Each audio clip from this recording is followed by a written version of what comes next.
Hey, IG Garage family, have you noticed a drop in fuel efficiency or a rough idle recently? If your obd2 scanner shows code P0137, it's a low voltage issue from the oxygen sensor. This sensor is critical for your car's fuel-to-air ratio. So let's dive into where it's located, what causes this code, and how to fix it.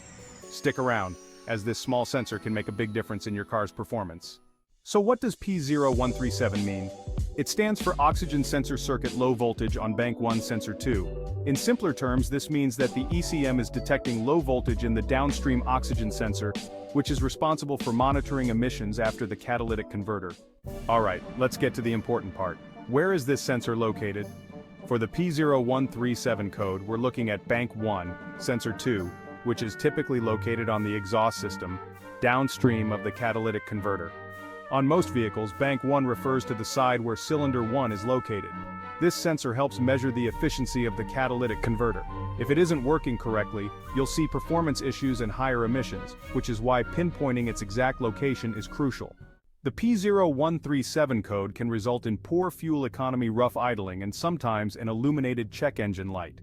Causes of this issue often include a faulty oxygen sensor, corroded wiring, or a damaged exhaust that leads to low voltage signals. To address this code, start by inspecting the sensor and its wiring. Check for any signs of damage, corrosion, or loose connections. If the sensor looks worn out, replacing it is often the best solution. After making the repair, clear the code with your obd2 scanner and take the car for a test drive to see if the issue is resolved. This should reset the ECM and help maintain optimal performance. And that's how you solve the P0137 code. If this video helped, please hit that like button, share with friends, and subscribe to IG Garage for more car troubleshooting tips. And before you go, check out these two related videos. First, watch our video on P0031, which covers oxygen sensor heater circuit issues, and don't miss our P0236 video to learn about turbocharger performance problems. Thanks for watching IG Garage. See you in the next video.